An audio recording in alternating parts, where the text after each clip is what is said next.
Paris, May 1925. The most famous structure on Earth has a problem, and only 6 men in France are supposed to know about it.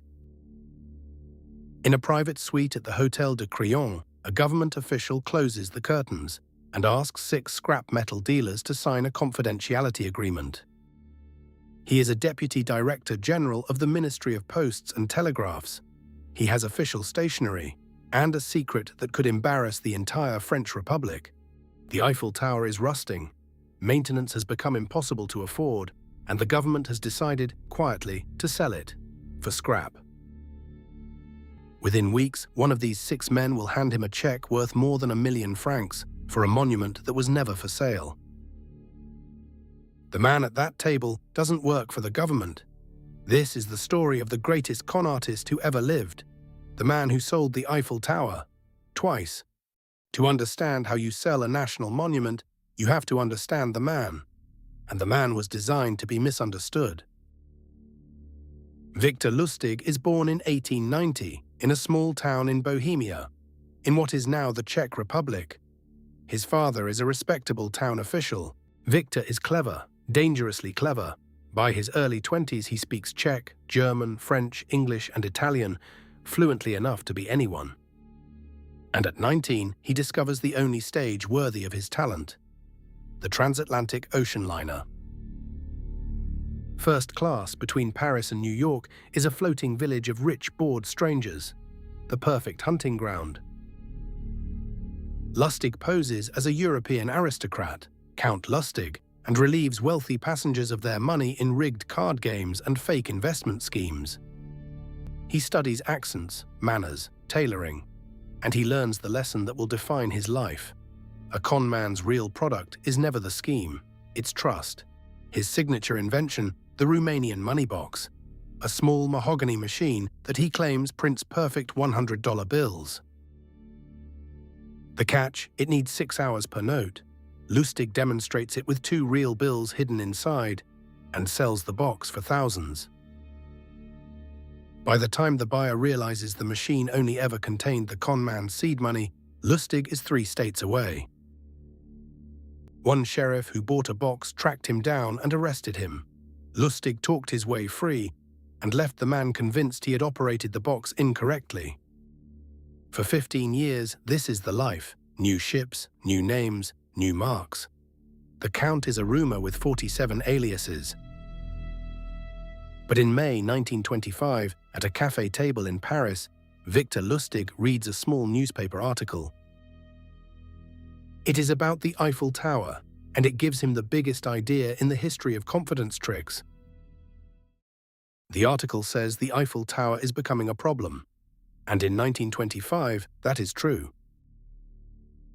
The tower was built for the 1889 World's Fair, and it was never meant to be permanent.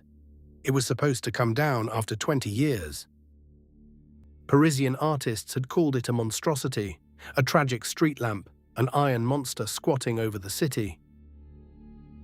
Now it is rusting. Repainting it costs a fortune every 7 years, and the city genuinely debates whether keeping it is worth the money. Which means the lie Lustig is about to tell is not really a lie people want to disbelieve. It is a rumor already floating through Paris. He just has to make it official, and official in France means paper. Lustig commissions flawless counterfeit government stationery, real engravers, real embossing, the kind of paper that does the lying for you. He appoints himself Deputy Director General of the Ministry of Posts and Telegraphs, senior enough to sell, obscure enough to be unverifiable. Then he rents a suite at the Hôtel de Crillon, because a real official selling a state secret would never meet you at the ministry. The setting does half the convincing: marble, brass, discretion. The room itself whispers, this is how power actually works. Then he writes 6 letters, 6 names, carefully chosen, the biggest scrap metal dealers in France. 6 men who have spent their lives waiting for exactly this kind of invitation.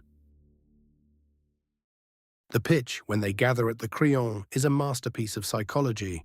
7,000 tons of iron sold to the highest bidder. But the deal must remain secret until the government can prepare the public. Any leak, and the deal is off. The secrecy is the genius of it. It explains the hotel suite. It forbids the dealers from checking with the ministry. And it flatters them. They have been chosen, hand-picked guardians of a state secret. Lustig even takes them on an official inspection tour of the tower, in a rented limousine with a rented chauffeur. And while 6 men stare up at 7,000 tons of iron, Lustig watches only them. He is not looking for the richest one. He is looking for the hungriest one.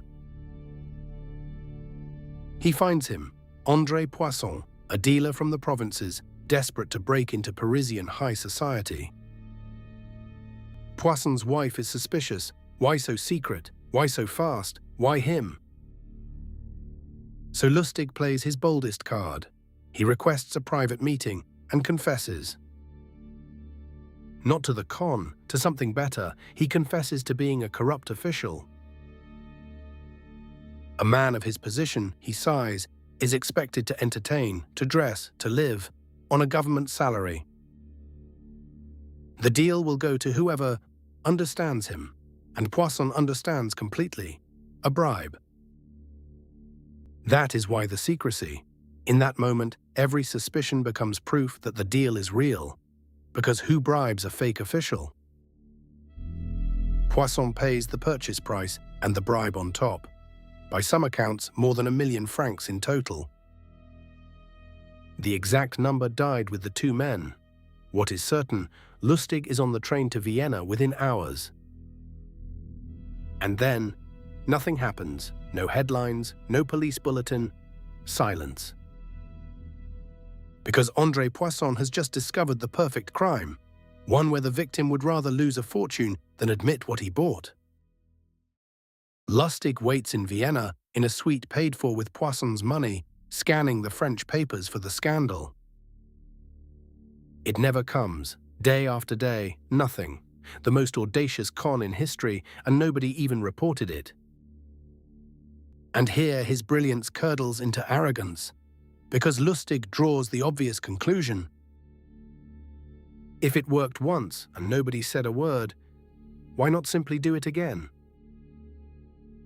Weeks later, he is back. Same hotel, same title, same letters. 6 new scrap dealers at the same table. The same performance delivered with even more confidence. Perhaps too much. Because this time, one of the marks does what Poisson never dared. He calls the ministry. The deal collapses, the police are alerted, and Lustig escapes France by the width of a train door. The Eiffel Tower has now been sold once, and almost twice, and Victor Lustig is the most wanted con man in Europe. So he goes to the one country big enough to disappear in, America. If this dossier is worth your time, subscribe. That is what keeps the archive open. What follows is the story everyone tells about Victor Lustig, and we should be honest, it comes from con men and gossip, so take it as legend. The legend says Lustig walked into Al Capone's Chicago headquarters and asked the most dangerous man in America for money. $50,000 to double in a stock deal. Capone pays, because nobody would dare cheat him. 2 months later, Lustig returns, apologetic. The deal, he says, fell through. And then he hands back the $50,000, every single dollar. Capone is stunned. An honest man in Chicago. He peels off $5,000 for Lustig's trouble. Which, the legend says, was the plan all along. The money was never invested. It sat in a hotel safe for 2 months. Lustig paid 2 months of patience for $5,000, and something far more valuable. The respect of Al Capone, protection, in a city where protection is currency. True or not, the story captures his method perfectly. The payoff is never the first transaction, it is the trust the first transaction buys. In the 1930s, Victor Lustig stops pretending to print money and starts actually doing it. With a master engraver named William Watts, he builds a counterfeiting operation unlike anything the country has seen. Their $100 bills are so good that banks circulate them for years without noticing a thing. Tens of thousands of counterfeit dollars flood the country every single month. They call them Lustig bills, and the Secret Service begins to fear for confidence in the dollar itself. The hunt for the source becomes one of the biggest counterfeiting investigations in American history. Agents pin photographs, trace shipments, follow couriers. The board fills, the center stays empty. And it ends the way these stories usually end, not with brilliant detective work, with betrayal. A jealous girlfriend makes an anonymous phone call. In May 1935, agents arrest Victor Lustig in New York. In his pocket, a single key. It opens a locker in Times Square station. Inside, $51,000 in counterfeit bills and the printing plates. Finally, the United States has the greatest con man alive in a cell he cannot talk his way out of. A jail they call escape-proof. The day before his trial, September 1935, Victor Lustig cuts his bedsheets into strips. He braids a rope and climbs out of a window of the escape-proof jail in broad daylight in the middle of Manhattan. Pedestrians stop. They stare. A man is dangling from the federal detention headquarters.